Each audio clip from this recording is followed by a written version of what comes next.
Hi, welcome to the video. നമ്മുടെ ഇന്നത്തെ video KSRTC നടത്തുന്ന വാഗമൺ പാക്കേജിനെ കുറിച്ചാണ്. വാഗമണിലേക്ക് KSRTC അടുത്തിടെയായിട്ട് ഒരുപാട് ട്രിപ്പുകൾ ചാർട്ട് ചെയ്യുന്നുണ്ട്. അപ്പോൾ വാഗമണിൽ പോയി കഴിഞ്ഞാൽ നമുക്കൊരു ട്രാവൽ ചാർട്ട് ചെയ്യുമ്പോൾ നമുക്ക് ഉള്ളൊരു ഡൗട്ടാണ്, വാഗമണിൽ നമുക്ക് ആദ്യമായിട്ടായിരിക്കും നമ്മൾ പോകുന്നത്. അപ്പോൾ അവിടെ ചെന്നിട്ട് എന്തൊക്കെയാണ് ചെയ്യേണ്ടത്, ആരെയൊക്കെ മീറ്റ് ചെയ്യണം, എന്ത് ആക്ടിവിറ്റി പ്ലാൻ ചെയ്യണം, അല്ലെങ്കിൽ എവിടെ സ്റ്റേ ചെയ്യണം, ഇതൊക്കെ നമുക്ക് എപ്പോഴും ഒരു ട്രാവൽ പ്ലാൻ ചെയ്യുമ്പോൾ നമ്മളെപ്പോഴും ആലോചിക്കുന്ന കാര്യങ്ങളാണ്. പക്ഷേ നമുക്ക് അവിടെ ചെല്ലുമ്പോൾ നമുക്ക് ആ ഒരു സർവീസ് കിട്ടണമെന്നില്ല. നമ്മൾ പ്ലാൻ ചെയ്ത് പോവുകയാണെങ്കിലും നമ്മൾ ഫസ്റ്റ് ടൈം പോകുന്ന ആയതുകൊണ്ട് നമുക്ക് അവിടെ ചെല്ലുമ്പോഴത്തേക്കും നമുക്ക് റൈറ്റ് ആയിട്ടുള്ള ആൾക്കാർ ചിലപ്പോൾ കോൺടാക്ട് ചെയ്യാൻ പറ്റിയെന്ന് വരത്തില്ല. അപ്പോൾ ഞാൻ പറയുന്നത് KSRTC ഈയിടെ ആയിട്ട് വാഗമണിലേക്ക് ഒരുപാട് ട്രിപ്സ് ചാർട്ട് ചെയ്യുന്നുണ്ട്.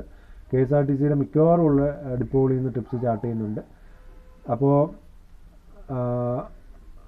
ആ ട്രിപ്സിൽ അഡ്വാൻറ്റേജ് എന്ന് പറയുന്നത്, ഒന്ന്, അത് കോസ്റ്റ് എഫക്റ്റീവായിട്ട് പോയിട്ട് വരാൻ പറ്റും. പിന്നെ രണ്ടാമത് സേഫ്റ്റി തന്നെയാണ്. ഞാനിപ്പോഴും പറയാറുള്ള പോലെ നമ്മുടെ ഒരു പ്രൈവറ്റ് ഓപ്പറേറ്ററോട് പോകുന്നതിനേക്കാളും ഒരു സേഫ്റ്റി ചിലപ്പോൾ KSRTCയോടൊപ്പം പോകുമ്പോഴത്തേക്കും നമുക്ക് ഫീൽ ചെയ്യും. അപ്പോൾ എൻ്റെ ഒരു പേഴ്സണൽ ഒപ്പീനിയനാണ് ഷെയർ ചെയ്യുന്നത്. അപ്പോൾ പിന്നെ വാഗമണിലേക്ക് പോകുമ്പോൾ മെയിനായിട്ട് ഇപ്പോൾ അഡ്വഞ്ചർ പാർക്കിനകത്ത് ഗ്ലാസ് ബ്രിഡ്ജ് ഓപ്പൺ ആയിട്ടുണ്ട്. അപ്പോൾ 250 മറ്റാണ് അതിൻ്റെ ചാർജ് വരുന്നത്. അപ്പോൾ അതൊക്കെ നമുക്ക് പുതുമയാണ്. നേരത്തെ വാഗമൺ പോയിട്ടുണ്ടെങ്കിലും ഈ ഒരു ബ്രിഡ്ജ് ഈയിടയ്ക്കാണ് ഓപ്പൺ ആയത്. അപ്പോൾ അത് നമുക്ക് കയറാൻ പറ്റുമെന്നുള്ളതാണ് അതിൻ്റെ ഒരു അഡ്വാൻറ്റേജ്. പിന്നെ ഈ അഡ്വഞ്ചർ പാർക്കിനകത്ത് വേറെയും കുറേ ആക്ടിവിറ്റീസ് ഉണ്ട്. പിന്നെ അതുകൂടാതെ ഈ സൂയിസൈഡ് പോയിൻ്റ്, മെഡോസ്, ഇങ്ങനെയുള്ള കുറേ ലൊക്കേഷൻസ് വാഗമണിലുണ്ട്. പിന്നെ വാഗമണിൻ്റെ അടുത്തായിട്ടാണ് ഈ പരുന്തുംപാറ. അപ്പോൾ അത് വളരെ ബ്യൂട്ടിഫുൾ ആയിട്ടുള്ളൊരു സ്ഥലമാണ്. വൈകുന്നേരങ്ങളിൽ പരുന്തുംപാറ പോയി കഴിഞ്ഞാൽ മിക്കവാറും കൂടെ ഉള്ളൊരു സ്ഥലമാണ് വൈകുന്നേര സമയങ്ങളിൽ. അപ്പം നിങ്ങൾക്ക് അതിൻ്റെ ഒരു വൈബ് അനുഭവിക്കാൻ പറ്റും. വാഗമണിലും അത് തന്നെ നമുക്ക് അറിയാൻ പറ്റും. ചില സമയങ്ങളിൽ അറിയാൻ പറ്റത്തില്ല, എങ്കിലും ഒരു മിക്കവാറും ദിവസങ്ങളിൽ വാഗമണിലും കോട എപ്പോഴും ഇറങ്ങാറുണ്ട്. അപ്പോൾ ചെറിയ ചാറ്റൽ മഴയൊക്കെ ഉള്ള സമയമാണെങ്കിൽ അപ്പോൾ ആ ഒരു വൈബ് നിങ്ങൾക്ക് ആസ്വദിക്കാൻ പറ്റും വാഗമൺ പോകുമ്പോൾ. അപ്പോൾ പിന്നെ വാഗമണിൽ സ്റ്റേ പാക്കേജസും KSRTC ചെയ്യുന്നുണ്ട്. അതായത് സ്റ്റേ പാക്കേജസ് ആകുമ്പോഴത്തേക്കും ഇപ്പോൾ നമ്മൾ രാവിലെ ട്രിവാൻഡ്രത്ത് നിന്ന് പോകുന്ന ഒരു എക്സാമ്പിൾ ഞാൻ പറയാം. ട്രിവാൻഡ്രത്ത് നിന്ന് രാവിലെ ഒരു 5 മണിക്ക് തിരിക്കുമായിരിക്കും. 5 മണിക്ക് തിരിച്ചു കഴിഞ്ഞാൽ ഒരു 11 മണിയോടുകൂടിയൊക്കെ വാഗമൺ എത്തിച്ചേരും. ഇടയ്ക്ക് എന്തെങ്കിലും സൈറ്റ് സ്പോട്ടൊക്കെ ഇറങ്ങിയിട്ടായിരിക്കുമല്ലോ പോകുന്നത്. അപ്പോൾ 11 മണിയോടുകൂടിയൊക്കെ വാഗമണിലെത്തും. 11 മണിക്ക് എത്തിക്കഴിഞ്ഞാൽ പിന്നെ ലഞ്ച് KSRTC അവിടെ പ്രൊവൈഡ് ചെയ്യും. അത് കഴിഞ്ഞിട്ട് ഉച്ചയ്ക്ക് ശേഷം ലോക്കൽ സൈറ്റ് സീയിങ് തരും. ലോക്കൽ സൈറ്റ് സീയിങ് എന്ന് പറയുമ്പോൾ അതിനടുത്തുള്ള ഈ പറഞ്ഞ മെഡോസ്, സൂയിസൈഡ് പോയിൻ്റ്, പിന്നെ ഈ പറഞ്ഞ അഡ്വഞ്ചർ പാർക്ക്, അതുപോലുള്ള സ്ഥലങ്ങളിലേക്ക് കൊണ്ടുപോകും. നമുക്ക് ഇഷ്ടമുള്ള റൈഡ്സിലേക്ക് അല്ലെങ്കിൽ ഇഷ്ടമുള്ള സ്ഥലങ്ങളിലേക്കൊക്കെ. ഇപ്പം അഡ്വഞ്ചർ പാർക്ക് പോകുകയാണെങ്കിൽ അവിടെ ഏതെങ്കിലും റൈഡ്സോ എന്തെങ്കിലുമൊക്കെ ഉണ്ടെങ്കിൽ നമുക്ക് ഇഷ്ടമുള്ളതിനകത്ത് നമുക്ക് കയറാനുള്ളൊരു ഓപ്ഷനുണ്ട്.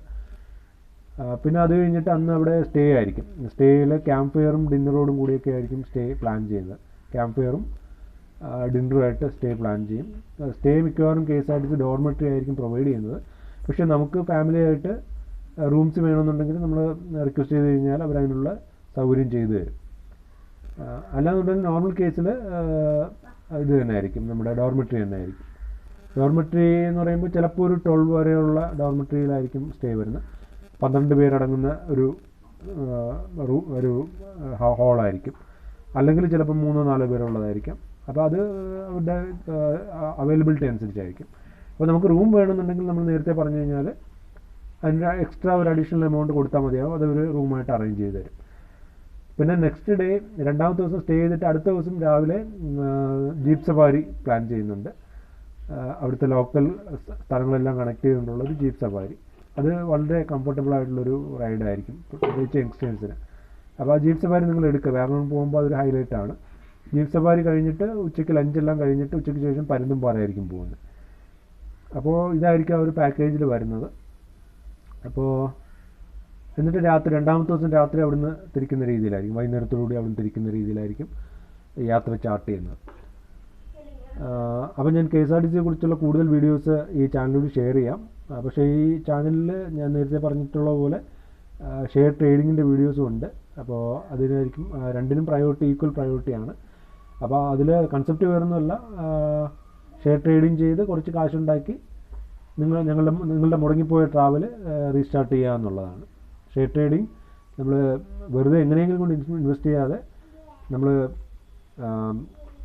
കാര്യങ്ങൾ ലേൺ ചെയ്ത് അല്ലെങ്കിൽ റിസർച്ച് ചെയ്ത് കാര്യങ്ങൾ പഠിച്ചിട്ട് ഇൻവെസ്റ്റ് ചെയ്യുക, അതിൽ നിന്ന് കുറച്ച് പ്രോഫിറ്റ് ഉണ്ടാക്കുക, ആ പ്രോഫിറ്റ് ഉപയോഗിച്ച് ട്രാവൽ ചെയ്യുക.